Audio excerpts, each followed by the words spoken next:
Each of us has our own unique background and story of how we became a part of Chiefs Kingdom. Our reach is far and wide, with fans all over the world cheering on our Kansas City Chiefs. Everyone donning the red and gold has figuratively signed that mutual agreement and come together for one common purpose. For 76,000 of us at a time, to descend upon Arrowhead, man our stations, let out our loudest battle cry to the tune of 142.2 decibels, and make that stadium rock until our opponents beg for mercy. We are unrelenting in our pride for this city, these players, and this team. This is the show for the allies, Arrowhead Allies.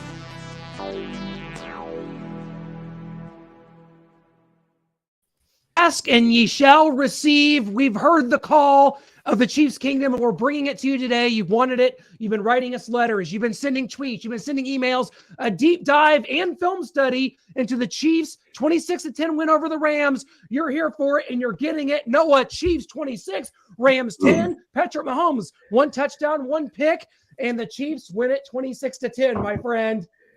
We're on to Cincinnati.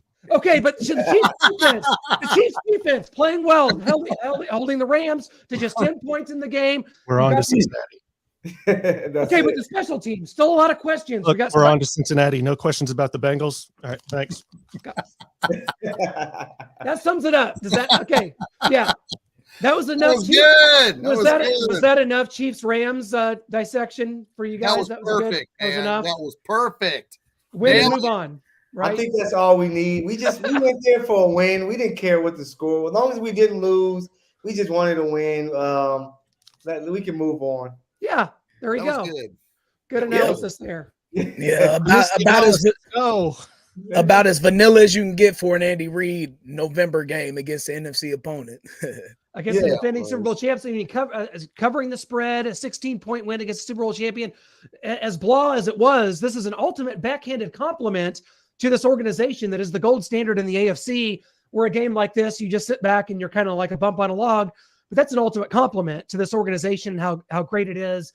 And so I'm just going to stick to the positives. And it's a compliment that you could cover a spread against the defending Super Bowl champion, whoever the personnel is, and feel this way about it.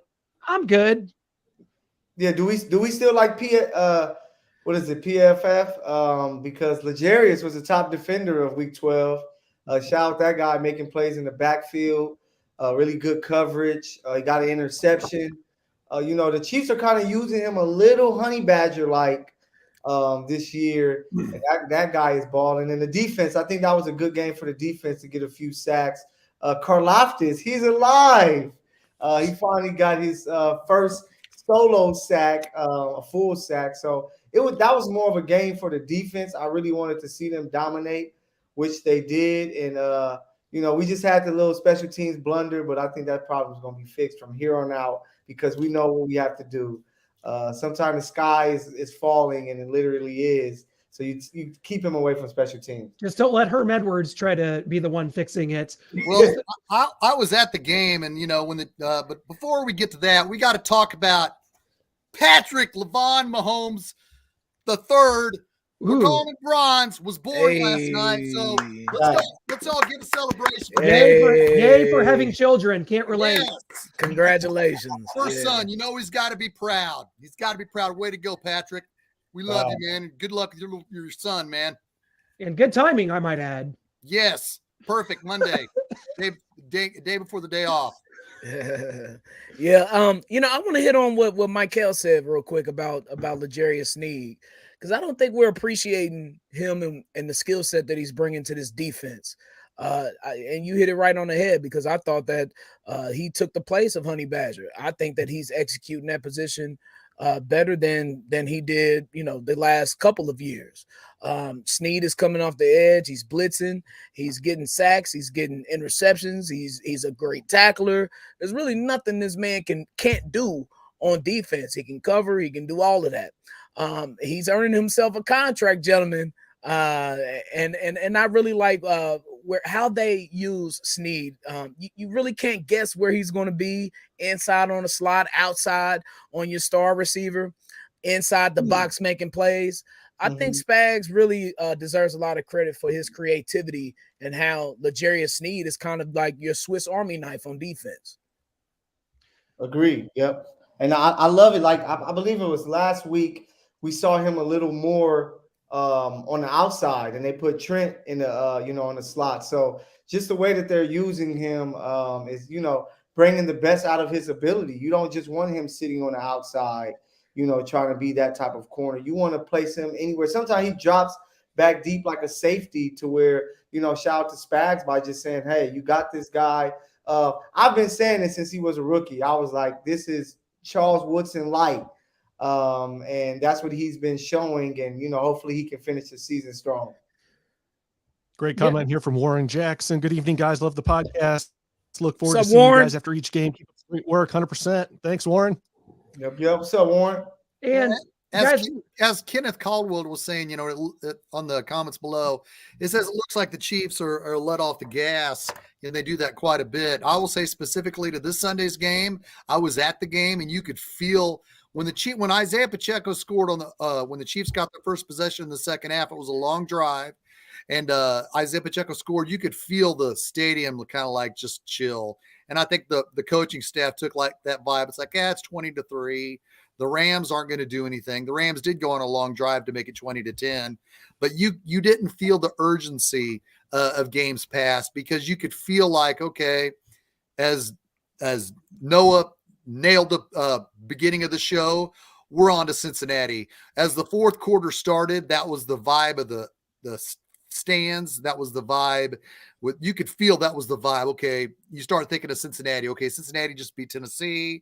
They're getting this receiver back. How are we going to counter that? Let's stay healthy. Let's get through this game, and then we'll dissect Cincinnati. That was the vibe from the stadium. Well, guys, let's touch on this, because I've been bringing it up since early in the season, when it was more or less just kind of a joke, like, hey, this team isn't playing all that well at home, and on the road it really is. But Arrowhead Stadium is turning into a bit of a house of horrors, guys.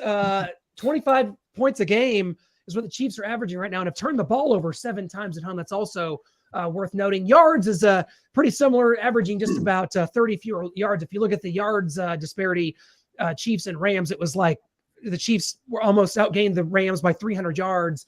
So you can look to that, and just the Chiefs, had a red zone turnover. It happens.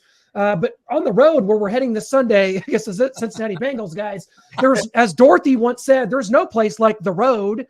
And the Chiefs are averaging a robust 35.2 points a game, and fewer turnovers as well. So Chiefs are taking that show on the road to Cincinnati here, and maybe it's opponent, maybe it's time, maybe it's situational, but more than halfway through the season, there's a trend here. This team's playing better on the road than it does at home. And is it time to start asking, like, playoffs? We've had 4 straight championship games at Arrowhead. Do we want that to continue? I think, or not? I don't know. I don't know. It's a legitimate question. You want to take that, Brian, first? I got some thoughts on it. I think you got to put each game into context, because I think that if the Chiefs had played Matt Stafford and the Rams at full strength, I think they scored more than 26 points. And I think that's the case for a couple of other games too. I think they, the Jaguars, I don't think that was a Chiefs A+ effort. I think they would have put 30 on the Jaguars any other day if the stakes were a little bit higher per se. I think the Chiefs have a tendency to ease up on the gas. I really do. At home this year, that's what I've seen. Not really a fan of that. I kind of like to have a killer instinct and kind of like to mush my opponent's face in the sand. But I think that it's some gamesmanship towards this as well. Last year you saw what happened when Cincinnati kind of figured us out. We really couldn't move the ball. And I think that Andy Reid is really trying to keep a lot of those key plays, close to his chest, more than trying to put them on film and having teams take a look at things. And I definitely think that was the case against the Rams, not so much against the other games, against the Jaguars or what have you. But I think that's a part of it, though. I really do. I don't think that the Chiefs play any worse at home. Now, I do think the opponents is a much tougher opponent because of the stigma around not only Arrowhead itself, but the Chiefs now. The Chiefs are the Patriots. We asked for it. We got it. So now what happens? You're going to get your A+ game put on you by every team. The target is always on your back. The good thing is this team is already prepared for that. This team has been in this position before, probably the last 4 years. To be honest with you, the Chiefs have been that team that everybody is gunning for. So I think there are a lot of factors that play into why the Chiefs are struggling more at home than on the road. And I think on the road, this team just takes it up a notch. Yeah. They we're going to see the Chiefs' best effort, certainly so, I think, this week against Cincinnati on the road, exercising the demons from last year. How dare you beat the Chiefs twice? The players have been talking about it. Thornhill, he had comments about it. Patrick, he's been thinking about this game. Andy Reid, it starts at the top, man. And I think all the guys have this game circled on their calendar. And I think we're going to see the Chiefs' best effort coming up this week on the road. And I think it's one of two things. I think just like you said, Brian, one of them is it's like, here in LA basketball, when the Lakers are at their peak, you want to come beat them in Hollywood in front of all of the celebrities and things like that. So you're going to get teams' best games. And that's what I think the Chiefs get. And just looking at the schedule, this is going to be the toughest road game. Like if you look at the road games, they have at Cardinals, Colts, which they shouldn't have lost, Tampa Bay, at the Niners, Chargers. Those aren't really tough road games. So that's why I think the Chiefs were able to shine. Where at home, you had, the Chargers, you had the Raiders, who's always going to give you a tough game because it's a divisional game. Buffalo, who beat the Chiefs. The Titans, who we see as a playoff team. Jacksonville, who just got a big win versus the Ravens. So that's why I think the Chiefs have had like their issues at home, because you're just playing better competition at home. And everybody, like Brian said, shows up and say, hey, we know what Arrowhead is. We have to play the best game we can possibly play to even contend with these guys. And that's what you get. Yeah. And, as Brian said, every game's its own story. Every game's its own situation. In the Buffalo game, we had an interception in the end zone.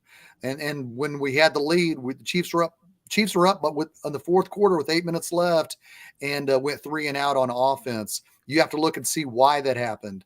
You have to look specifically at why that happened, because you could have won that game. But I know, Clint, you're specifically talking about points. And when you do look at it in totality, you do wonder why, man, we're only averaging 25 points at home. But we went against the number one defense, the Buccaneers, when they were the number one defense, and put up 40. Niners too. The Niners were the number one defense. 4 weeks later, we put up 44. So this team, and I know we're not yet to the preview of Cincinnati and the Chiefs, but specifically to Arrowhead, you hope if we get this home field advantage that they can put that foot down and keep doing what they're doing on the road. Yeah.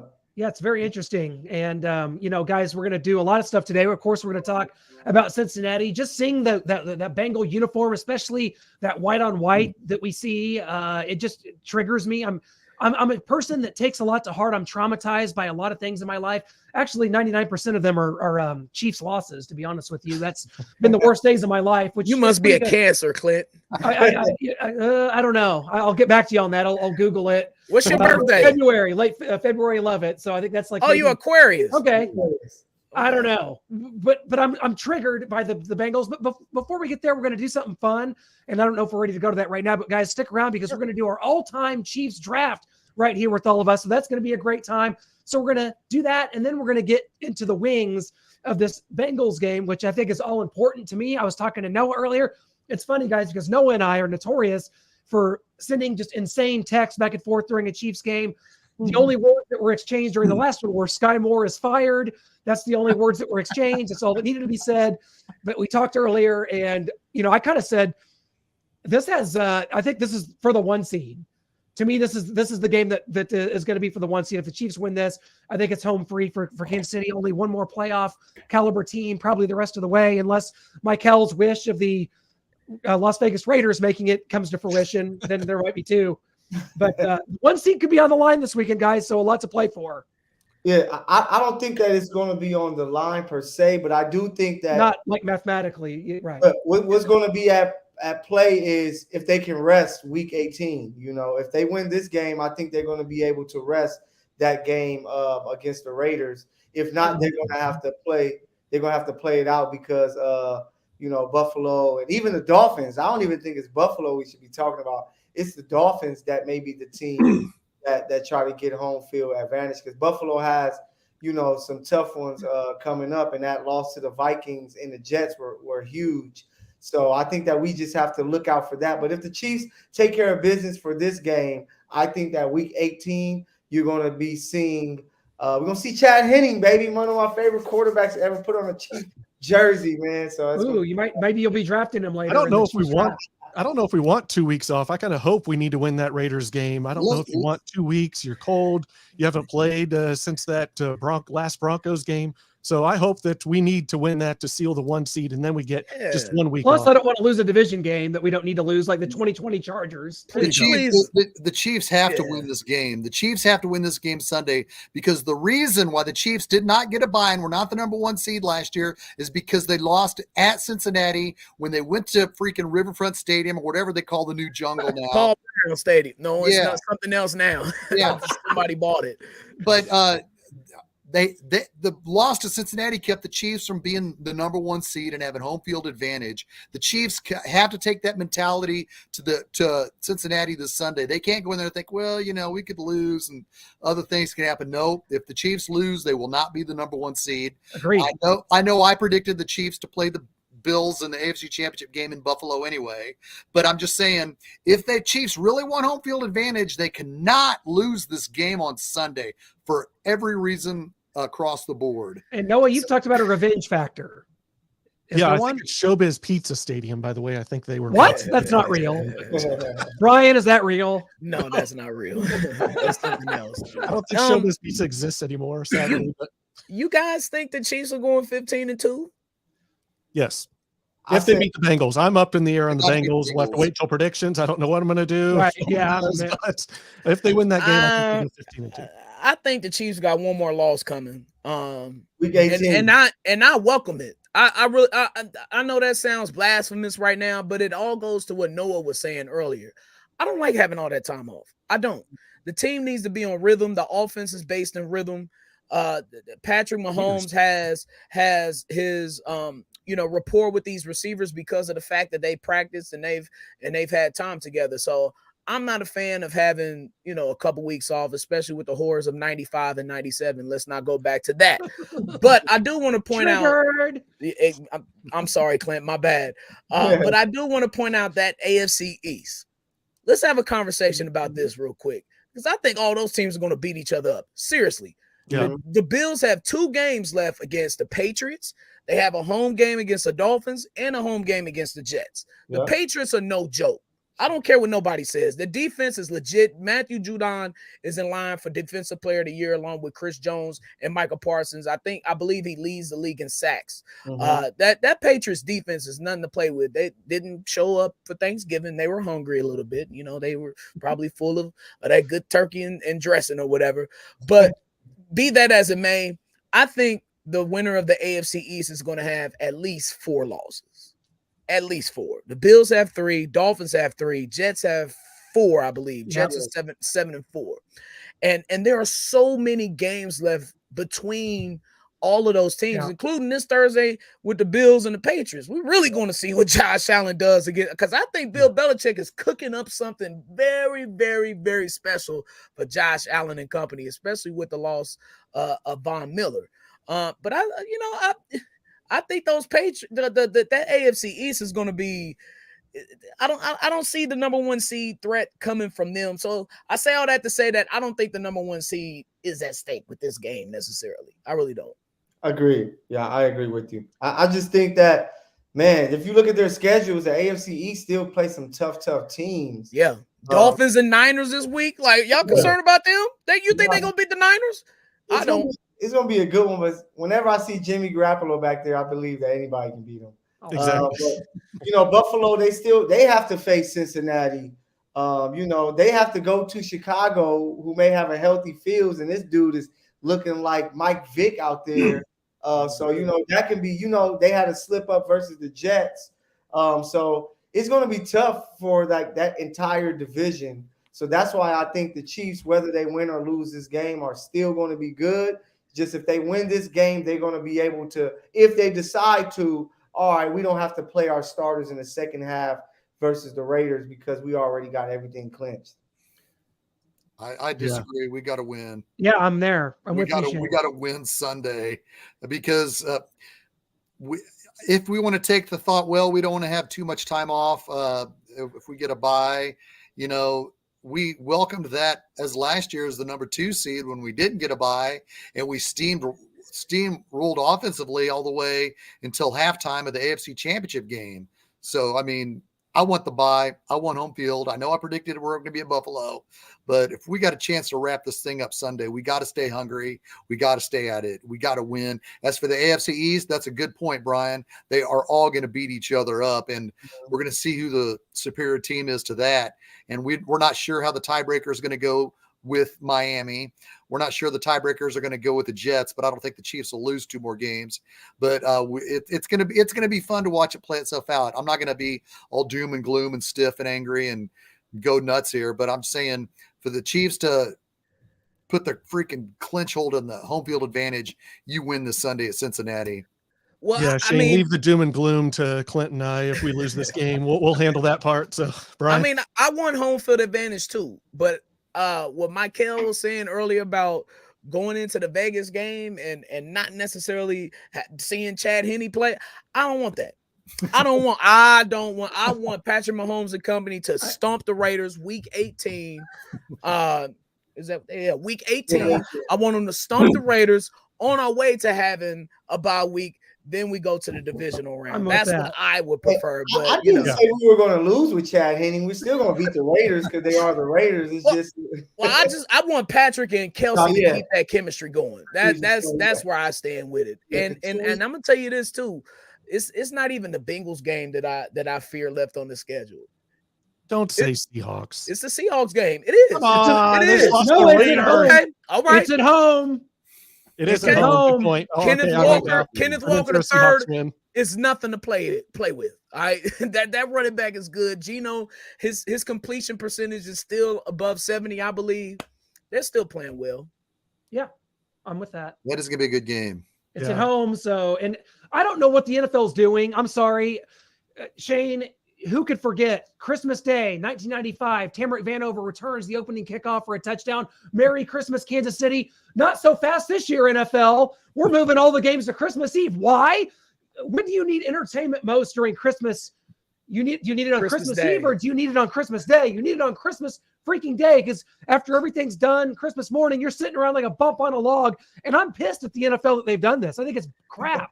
What is there's only one game on Christmas Day. One or two. 3 o'clock and 7. What is the deal with that? What is the NFL doing? Well, look at the NBA. That's the NBA day. Yeah. And what? I know that the NFL trumps the NBA in so many numbers. It really does. But that's why you have 2 standalone games though. Yeah. You don't need all that on Christmas. We just need 2. Other than they're terrible games. It happens to be Sunday, and that's when we play NFL football. I know that the games are terrible. One of them is Denver and the Rams, right? Yeah. That's awful. That's awful. But I mean, the 2 standalone games, that alone will trump the 5 or 6 whatever games that the NBA has. Plus, it's not a network issue, is it? I guess the NBA games will be on ABC, ESPN. TNT. I don't know. Is the NFL even concerned about the NBA? Maybe not. I don't know. But I think it's a respect factor. They're like, they give us Thanksgiving. They play no games on that day. Oh, I wish they would try to do something on Thanksgiving. I wish the NBA would. Come on, please. We welcome. I want it all. We got college games on Thanksgiving Day. I want it all. I think if you go back to the last time this happened in the NFL was in 2016 16 and the Chiefs the and 3 o'clock, Broncos. the 3 o'clock games was Ravens at the Steelers, which was a great game. Yeah. And the night game was the Broncos and Chiefs at Arrowhead, and the Chiefs won a playoff spot because the Steelers beat Baltimore earlier in the day, but it was still a fun game. It rained and they played on a muddy field. So this scenario did happen in 2016. At that time, we're going to be biased and say we loved it because the Chiefs played Sunday night on Christmas Day. But I know what you mean now that we're playing the Saturday on Christmas Eve. You look at the Sunday games and you're like, man, these games aren't very good at all. Noah, what do you think? You're a Christmas fan. Yeah, I mean, I don't Christmas Eve, Christmas Day, it's all, you're just sitting around for me either way. So I don't understand the hate. I'm not in on it. Okay, Noah, stay with me. We play NFL games on Sundays. I can't do it anymore. Is the movie called Any Given Saturday, starring Jamie Foxx and Al Pacino? I'm checking my phone here. Come on, we got Monday games, Thursday games. They'll push it to a Wednesday if there's a pandemic, a Tuesday. We got games all over. God, I don't miss that. And you got to think about the players too. The players don't want to play on Christmas. Yeah. Christmas morning, you want to spend that time with your family. A lot of them don't get to do it on Thanksgiving, so Well, guys, before we get to this Chiefs draft, I think we've exhausted that topic, Clint. I think you've gotten that off your chest. We got a few more weeks. We have 3 more weeks till that, and it's going to keep coming. So, what's the other game on Christmas, by the way? If the Rams and Broncos. Isn't it Tampa Bay or somebody? I'm going to look it up because I know it's terrible. Okay. All right. I know it's terrible. It can't be worse than Rams Broncos, fans. Yeah, that's pretty bad. It's Broncos, Rams, and Packers, Dolphins. That'll be good. And Bucks, Cardinals. There's 3. Okay. Oh, okay. Bucks Cardinals saves the day then. So. Packers, Dolphins. Yeah. Man, that would have been a good game. I want to see Jordan Love. Guys, before we get to our all-time Chiefs draft, just a couple things to take care of here in the comments. People wanting to hear our thoughts on Isaiah Pacheco. B. Shining called it. He's a stud. He's still not as good as Kareem Hunt, but hey, he's showing vision. He's out there. He is showing improvement. So we're getting something out of the running game. Pacheco is improving, showing what he can do. So I do have to give it up there. I didn't think we'd see it all year. We are starting to see it. I'm impressed with his vision. And then they also want us to talk about Melvin Gordon, what we think of him. We talked about that before we went live, how we don't want him on the team. We don't want him on the field. All he does is fumble. I think 1/4 of his carries are fumbles. So that's scary. Don't ever want him on the field fumbling a game away in the playoffs if Pacheco goes down and Clyde Edwards-Helaire's out. And we got Ronald Jones and Jerick McKinnon, and then Melvin Gordon touches the ball and fumbles it away. No, Can't have it. We want to keep him far away from the field. I like him on the team. That's a nice veteran. You got a veteran guy for Pacheco to kind of learn a little bit from, because he was once a baller for the Chargers, but yeah, we don't really want him on the field. Hey, maybe week 18, that might be his game. Week 18. Michael, week 18 might be a dream scenario for you. The Raiders could be playing for a playoff spot. The Chiefs playing backups. Man, this could be it. I just want to go to Vegas in January and party because they might be playing 8 games. Word.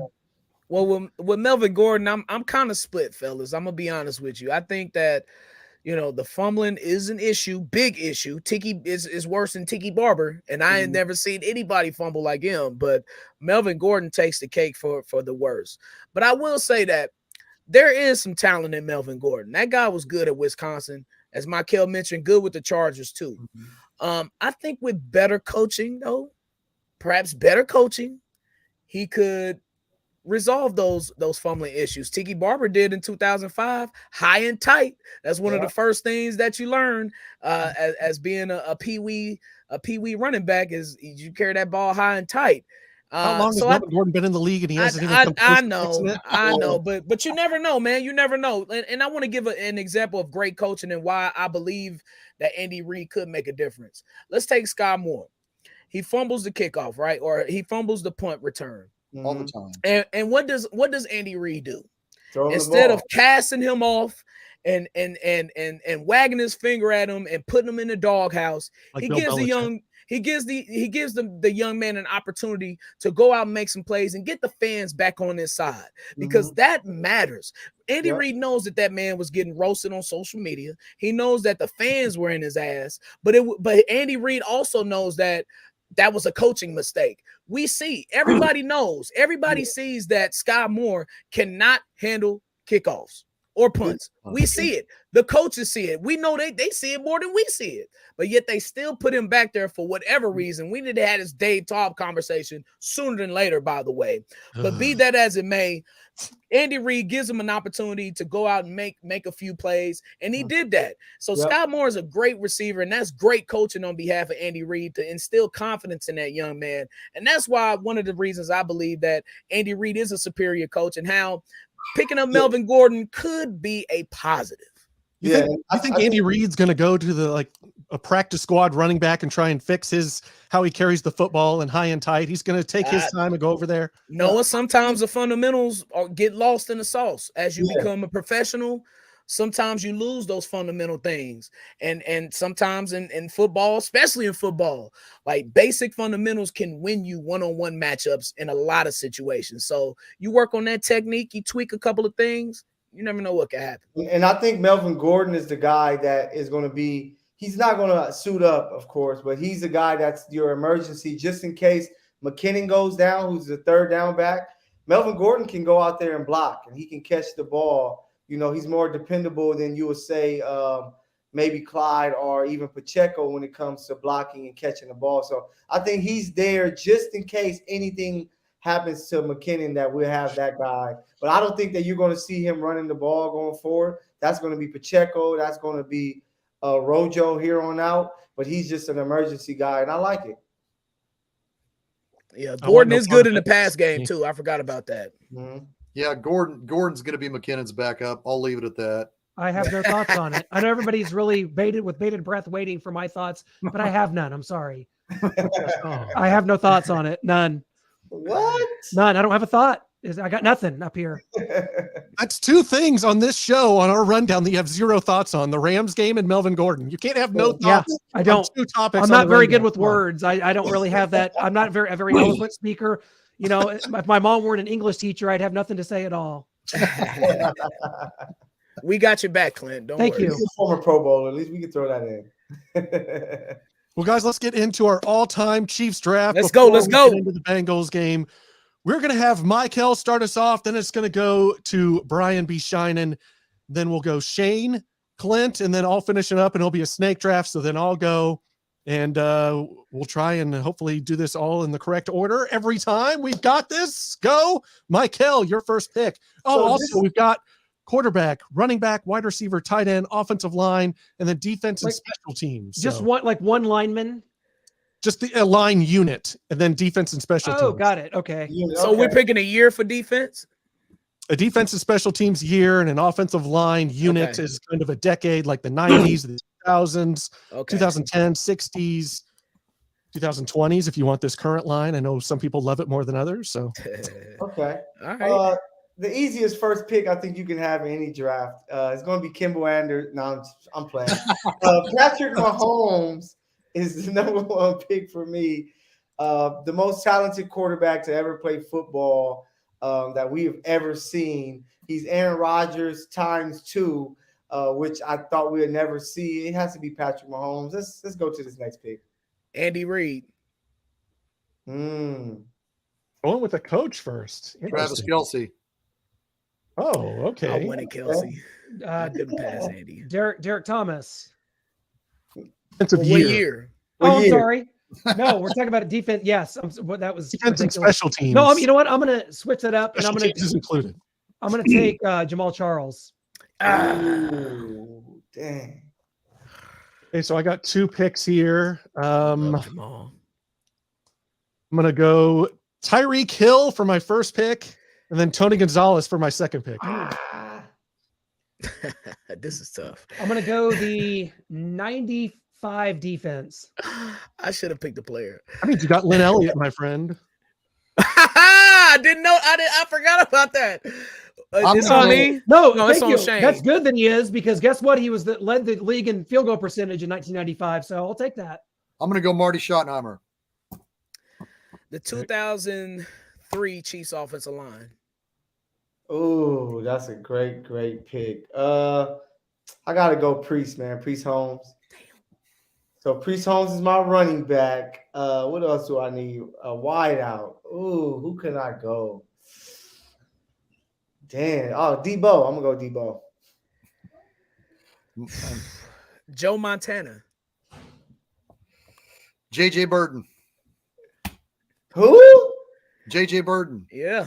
You don't know JJ Burton? He was a beast. I'm gonna go ahead. What? Wait. JJ Burton, I never heard of. Hold on, I think we gotta pause the show Oh, here. Are you serious, Michael? Noah, pull up the highlights. Pull up the highlights, Noah. Oh, Pull up the Michael. highlights of JJ Burton. He was on a 93 team that almost went to the Super Bowl with Willie Davis. And I was like, I probably was like 4 years old then. oh, Sorry. Michael. Okay, who's big? God, a quarterback. So I'm just gonna grab Trent Green while he's still out there. Noah. Yeah. Man, Marty was taken from me. I don't like it, Shane. I know. I don't like it one bit. You knew it was coming. Yeah. Oh, Montana's off the board. Oh. I'm going to go 97 defense. 97. Great defense. Great defense. Can it? Oh, Did you have 2 picks, Noah? yeah. Yeah, I don't.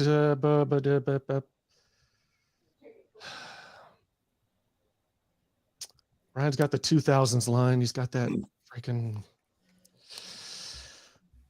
I'll go the 90s line. Grunhard, Zott, Shields. All right. Okay. Good line. I need a receiver. My favorite one growing up. You mentioned him, Shane, playing alongside JJ Burton in '84. Willie Davis. Excellent. Good pick. And my defense, I'm going to go with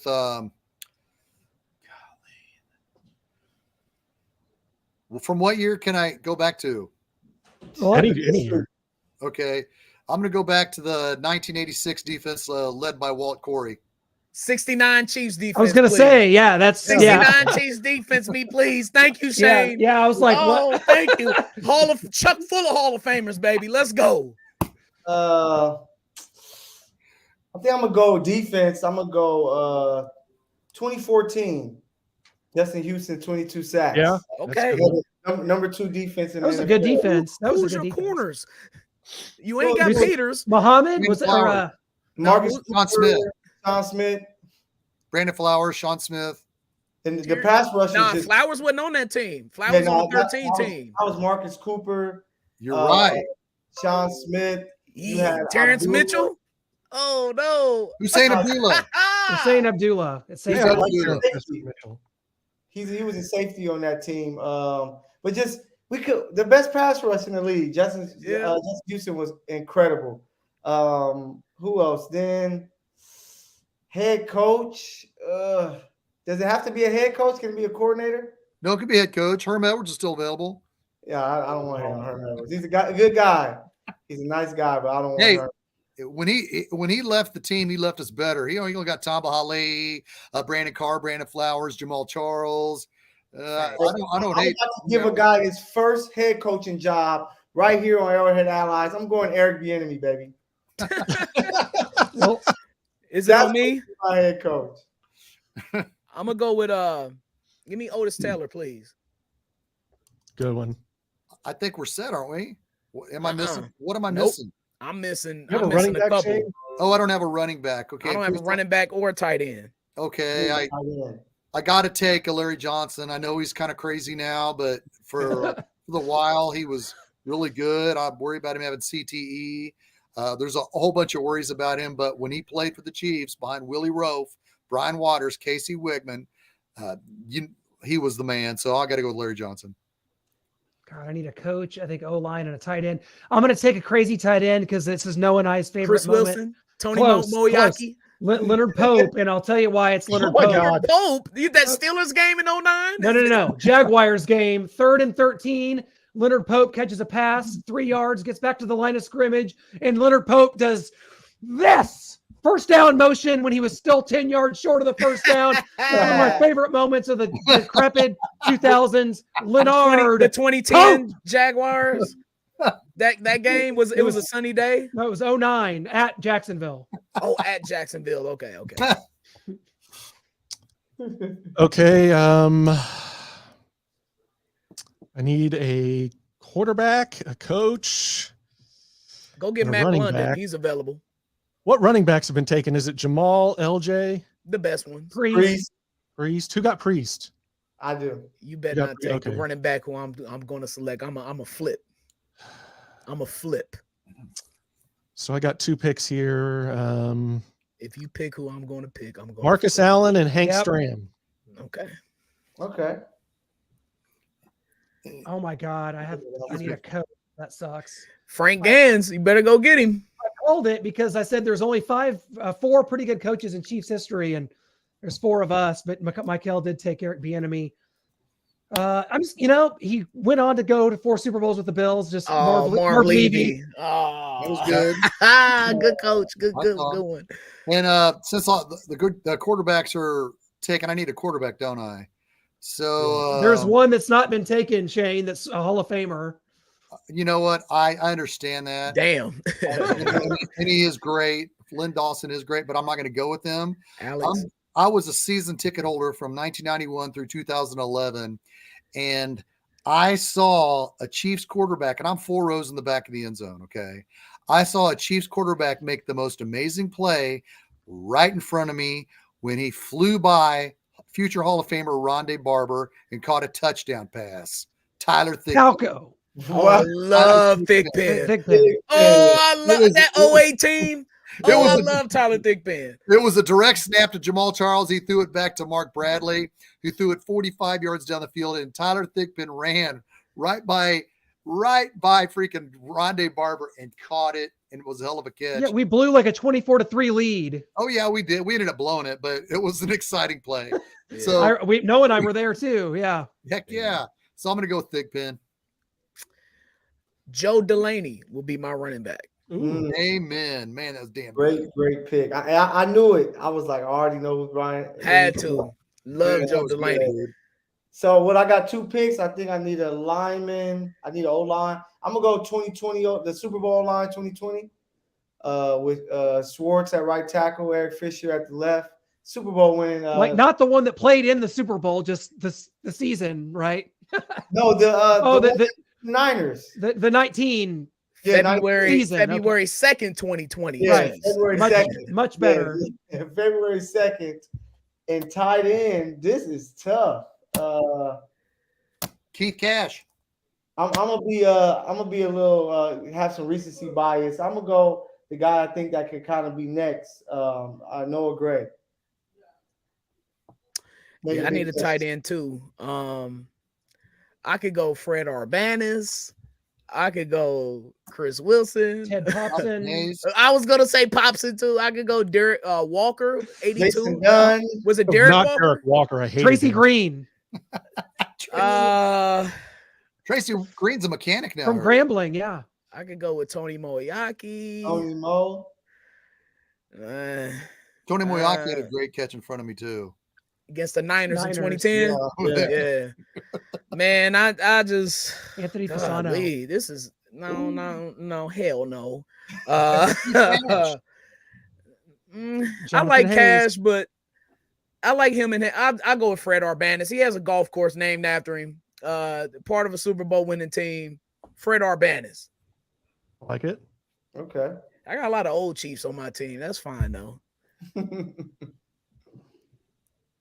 Then I is it love back my to team, Shane for his offensive line? Do you have an offensive line, Shane? Yeah, I'm gonna go with the 2010 offensive line that sprung Jamal Charles. Oh, Casey Wegman coming back at center. Yep. Okay. And the guy we got from the Colts, which Ryan Lilja. Yes, Lilja. Yeah. Ryan, yeah. Who are the tackles on that team? Brandon Albert? Brandon Yeah. Albert, he was in his third season. Who 67? Bober. Chris No. Bober. Was Brandon Richardson Barry Richardson. Yeah. Barry Barry Richardson. Richardson. That's Yeah. who. Yeah, Richardson. Was that was Asamoah? Was he on that team? Or was that later? He was drafted in 11. Yeah. Yeah. The Barry Richardson was the guy that shoved the Yes. coach, wasn't it? On the Yep. sidelines. He was there in 10. I think he was Yeah. one of them. Yep. Yeah, Barry Richardson. Yep. I want to see these teams. I really do. Which one? Yeah, join us. All the ones we just drafted. Well, Clint, do you have another pick? Do you have a quarterback? I have a Trent Green's my quarter. I think I just need a line, and we've kind of named by hook or by crook all the eras of Chiefs offensive lines. But someone said I took the 90s line. I guess I could just pick a specific one. Yeah. Someone said 03. I'll just take 04. It was the same line. No, come on, no, we can't do that now. Okay, I got the 2000s line. Okay, so someone's got the 90s line. I'll take the 80s line that I know nothing about, I guess. Sure. Just take the Super Bowl champion line. With, I'll take Ed Bud, Ed Buddy, Dave Lindstrom. I'll take 69. That was it. I know those guys. Dave Lindstrom, Ed Buddy. Yeah. Who was your tight end, Clint? Leonard Pope. Oh yeah, how could I forget? Yeah, your receiver, Clint. Willie Davis, and give you a call and say, "Hey man, thanks for the appreciation, man. I knew I was a baller." Who else? Who's up? I think I need a quarterback. I'm going to go Rich Gannon. Oh, that's a good one. Good pick. Are you going to start him in the playoff game or not? That's a freaking lootly. If nobody else is going to, Marty, Carl, whoever's decision that was. We should pick a GM just for the hell of it. Who would you go with, Brian? Oh, I'm definitely going with Beach. Okay. You got Beach, you got Dorsey, you got Carl, you got Pioli. Jack Stedman, was he the GM before? Yes, him and Jim Schaaf. Seriously, he was before Carl? Vice president was Jack Stedman, and the president, the general manager was Jim Schaaf. Okay. And then Carl Peterson came in December of 1988 and took both positions. Can we call like Hank Stram the GM back in the 60s? Or no, that was Stedman. Oh, okay. Stedman went that far back? Yes. Yeah. Wow. I think he moved with the team here. I think so. Well, there you have it. I hope you guys had as much fun with that as we did. Good. I had a good time. Yeah, that was tough. You realize the Chiefs got a lot of talent, man. Can we recap the teams? Yes, I'm working on that as we speak. So if you guys want to bring up some comments, it looks like we got you're doing it on the fly. Okay. So let's dig into the comments. People are saying LaShawn McCoy. We didn't mention Christian Okoye. Oh my God, I forgot about Christian. I'll take Joe Delaney anyway. That is my bad, Johnny number 5. Lord have mercy. Hey, see, Johnny, I have respect for you with the Koye. Whoa. Oops. Yeah. Didn't mean I forgot. Warren Moon. Warren Moon was a good one. He played with the Chiefs in 2000. What was it? 2000? Yeah. Sean McGrath, I think Todd's toll-free is talking about here. Henry Marshall's a good one. Yeah. Bill Cowher was the defensive coordinator. That's crazy. Yeah, nobody picked Todd Haley as their coach. Oh, not at all. Did anybody pick Vermeil? Nope. I don't think so. Yeah, that's true. I would have taken him over Marv Levy, I guess. Awesome. Oh no, I got Patrick Mahomes on here. Your defense was the 95 defense, Clint. Yeah. I am quite confident in my team with Andy Reid and Joe Montana at the helm. That 03 line, what are you gonna do with that? What are you gonna do? Who are you gonna score against on my 69 defense? Let's go. I'm ready to go against any one of you guys right now. Yeah, hey, I like the team. I got the best quarterback, clearly. Yeah. I got Priest. Debo. You got 2 tight ends.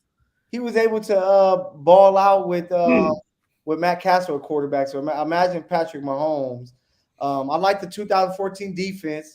Justin Houston should have been defensive player of the year, MVP. I can't believe they gave it to JJ Watt, but I like my squad, man.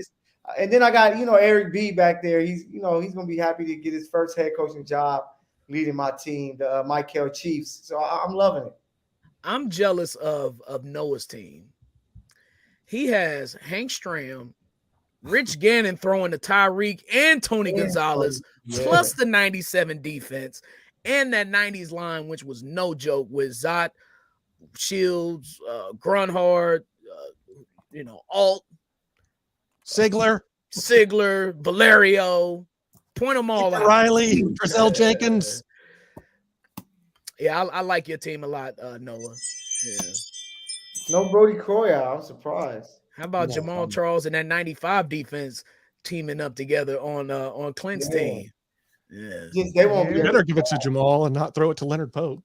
Let me have my Leonard Pope. But Shane did take Travis Kelce from me, and there needs to be a Travis Kelce appreciation show. Yeah, there does. Because this man, and I was kind of split a couple years ago when people starting to bring up the conversation of Tony Gonzalez or Travis Kelce. And really up until like early this year, I was like, I really can't say that Kelce's better than Gonzalez.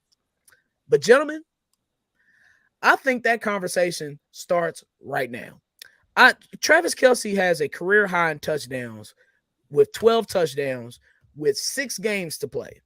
This man could shatter that record, number one. Number two, the things that he does, Tony Gonzalez can't do what Kelce does as far as getting loose, beating one-on-one coverage with the best safety in the league in Derwin James and one of the best cornerbacks, can't say the best cornerback now with Jalen Ramsey, but it just goes to show, man, that I think Travis Kelce is more of a wide receiver than a tight end.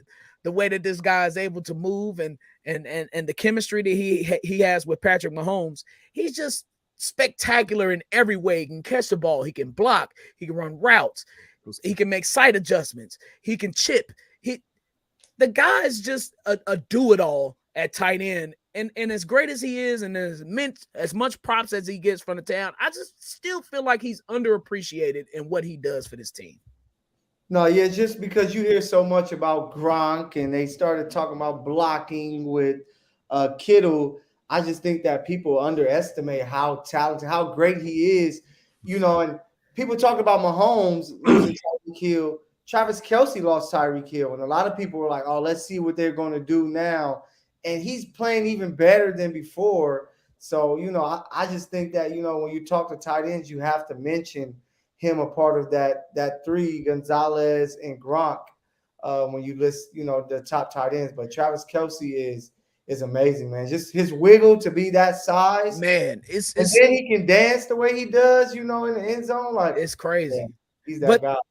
Just think though, when he came into the league with such little expectation, because the Chiefs just went to Andy Reid and he was a 3rd-round draft pick out of Cincinnati. Yep. So nobody really knew anything about him. Nobody knew that this kid got hurt in training camp and preseason, and he missed his entire rookie year on the injured reserve because the Chiefs had to get Sean McGrath, the bearded guy who was released from Seattle. So Kelce came in here with no expectation and has gone above and beyond to eventually become not only the best tight end in Kansas City Chiefs history, but challenging for the best tight end in NFL history. So I don't take that for granted at all. Every game he plays, thank God he plays. The $1 million question, if we're going to expand on Travis Kelce, is Tony Gonzalez in 1999 at the age of 23 became a vegan.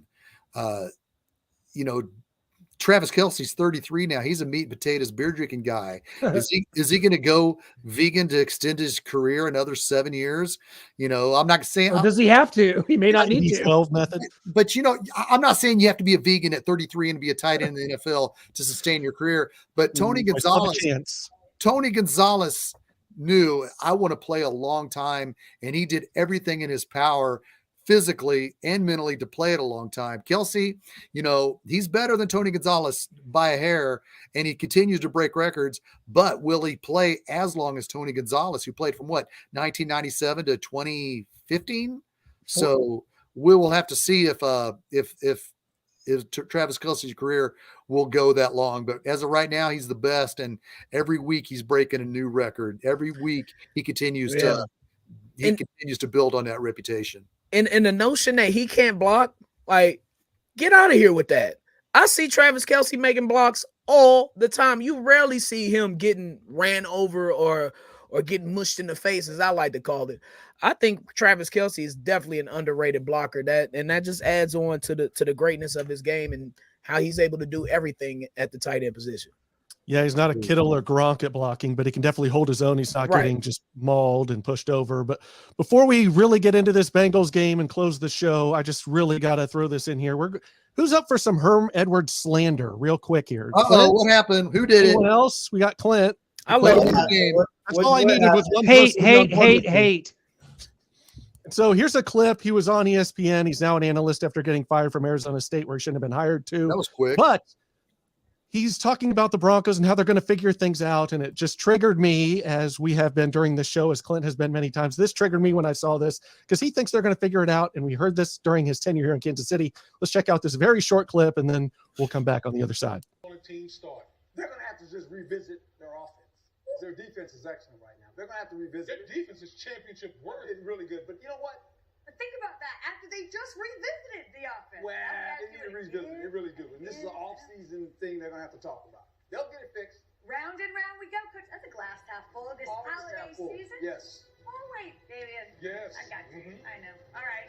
Here's a The Broncos are stuck with this quarterback for the rest of eternity, and they're going to fix it somehow. There's no way they can get out from under this. Russell's not going to change. Maybe they fire their coach. But when Herm was here, that's all we heard. Blunder after horrible, just sideline performance by Herm. I remember a Raiders game. Eddie Kennison was short of a first down. Clearly took a timeout. They looked at it. He challenged it, lost another timeout because they were not going to get the spot. And so he loses 2 timeouts there. Horrible coach on game day. And he'd always come after. There's just a few things here and there that we got to fix. We're going to get it fixed. Get on board. And me being an ignorant, naive Chiefs fan, I was on board. I was like, yes, Herm, he's spotted the problems. He spotted the issues. He's going to get it fixed and corrected. We're going to come back and win. And we didn't. It would be the same thing week after week. He's just a used car salesman telling you what you want to hear, but never actually doing anything to fix the price on that car, to fix the game plan to get us a W. And here he is again saying, oh, the Broncos, they're going to get it fixed. I'm done with Herm Edwards. Hate him in the football aspect of things. Apparently, we've heard from lots of people. Mike Hill during the show, Brody Croyle, when we did our last SEC film, says Herm is a great person to have in your life. He's a great man. But in any realm of football, I cannot stand him. He did one thing, though. I mean, Noah, I respect what you have to say, but he did one thing that he said, his first opening press conference in Kansas City. He said, when you leave an organization, you make sure you leave them better. And I will always remember that because he left us with Brandon Flowers, Brandon Carr, Tom Bahali, Jamal Charles. I mean, yeah, he left and Todd Haley wasn't really any much better, but he was a key contributor also in scouting Dale Carter when he was the chief secondary coach. I could go on and on about the positives of Herm Edwards. He's not a head coach for a reason, and I'll give you that. But there's a lot of good things that Herm Edwards did do. Yeah, I agree. Plexico Ice in the comments, he said it too. Herm is a great scout, and I think that's where his skill set is. Yeah. I think his eyes are much more needed in that realm than on the football field. But be that as it may, why are you worried about that? Why did that make you mad? The Broncos are going to fix things, and I always heard that here when he was head coach of us every post-game press conference. We're going to fix it, guys. No, you didn't fix anything, and the Broncos aren't going to fix anything. Quit saying you're going to fix everything. Nothing gets fixed with you. He lost me when after the 2007 season the Chiefs missed the playoffs, and he said, "What they say? You know, the Chiefs were 4-12. What is this?" And he goes, "The fans just need to get over it. You don't make the playoffs every year. Get over it." And I was like, I will, under no circumstance, Herm Edwards, and I have deep-rooted hatred for that man. Just seeing that clip triggers me to this day.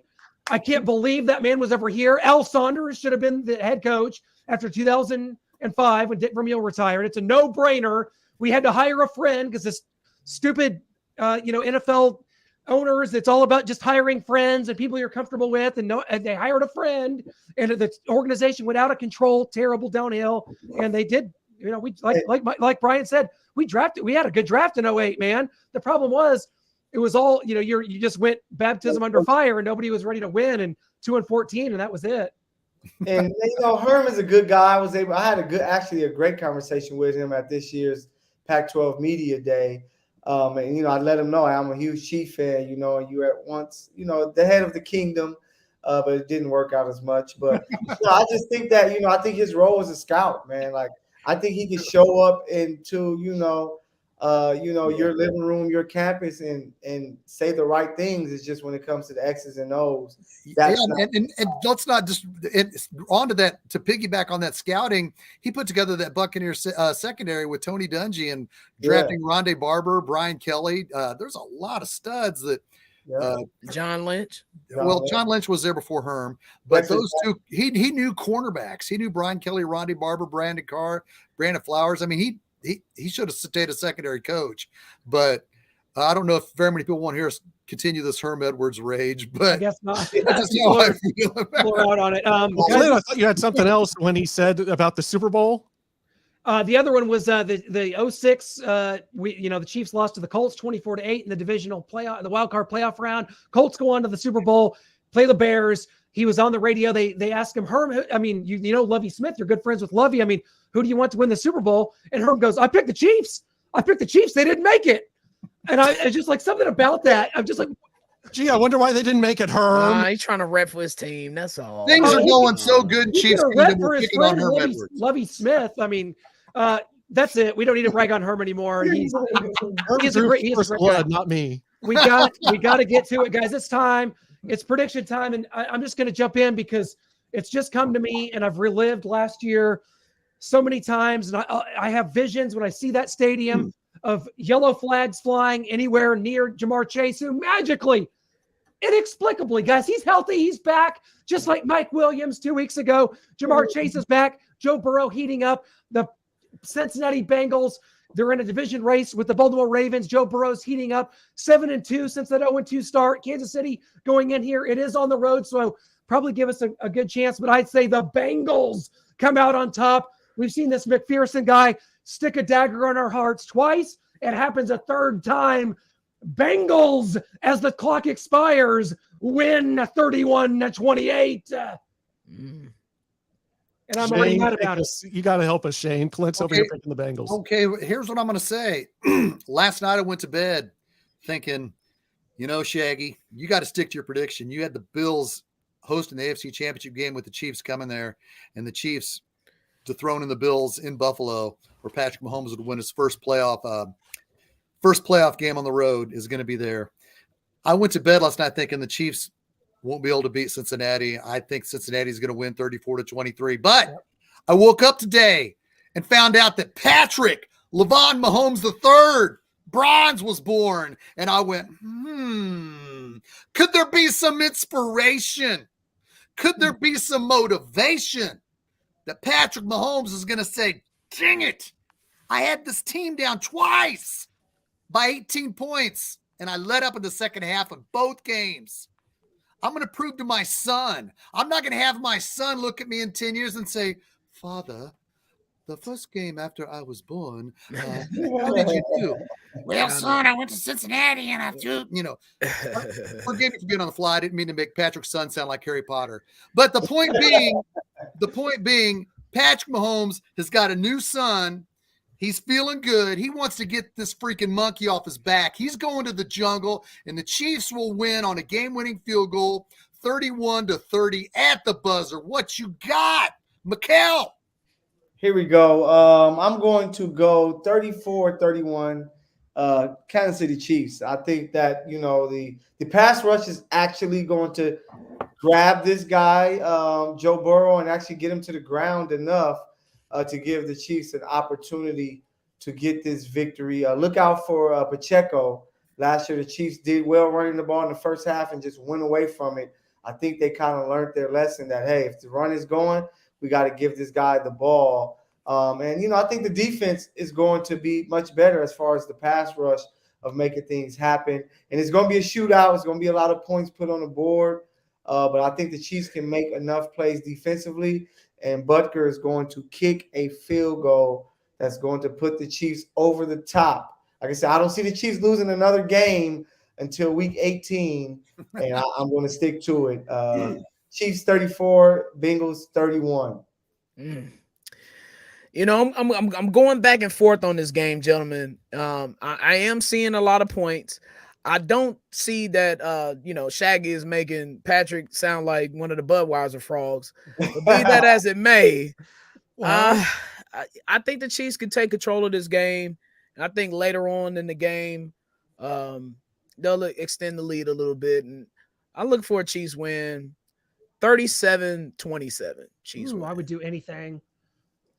Well, He's guys, got his new son, man. He's got his new son. He's Noah? Noah's his son. Right. Let's It's hear first Noah. game That after his son was born. Hey, we talked about it earlier. They've been talking about this game, man. The guys in the locker room have had this game circled. They have, including Patrick Mahomes. 15. Because whenever you hear leakages of players coming out and saying, certain things that you don't normally hear them say, like Juan Thornhill coming out and talking about the Bengals, saying, yeah, we got this one scheduled.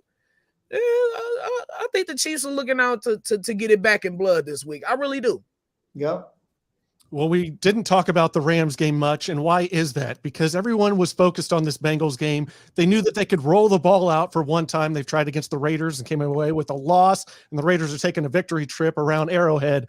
But this time they knew with Bryce Perkins at quarterback and all the injuries that the Rams are dealing with, no Cooper Kupp, they could roll the ball out there and just win. And they are completely focused on that Bengals game, especially Patrick Lavon Mahomes II, as we are just now have Patrick Lavon Mahomes III bronze. But Mahomes he heard the chatter after that game, that AFC Championship loss. People questioning him. They're not now. He's the leader in the MVP race, but he remembers that feeling after that game. You guys blew that. What? Mahomes had this big lead going into halftime, and they couldn't get anything done in the second half. Not a thing. They couldn't move the ball. They're dropping 8. They couldn't figure it out. Mahomes is throwing interceptions, trying to throw it to Demarcus Robinson in overtime. What is going on with this team? What is going on with Mahomes? Now they lose Tyreek. He heard all the offseason chatter. He heard the chatter after that game. This game means everything to Patrick Mahomes. As far as a regular season game, this means everything to them.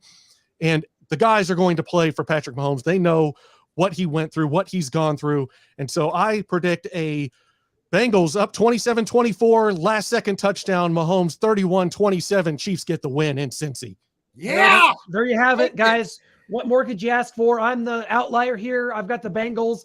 I love it. I've seen this movie before, and I got to see something different here, guys. It's been great. Thanks for No all the way they comments. get 3 straight over Mahomes. No way. It's happening. It will happen. Your wife's going to be happy, Brian. Your wife and I will agree. We'll see about. Well, she's going to be happy regardless, but we'll see about the game. Woo, I love it. Man. Guys, thanks for being here. Thanks for being a part of it. Arrowhead Allies, each and every one of you guys make my week. And it's great to have all 5 of us back for the first time in a couple weeks. We'll see you guys next week. Arrowhead Allies out. We know when we go after hours, Brian starts getting a little risque. So we got to get out of here, boys. We are desperately out of time.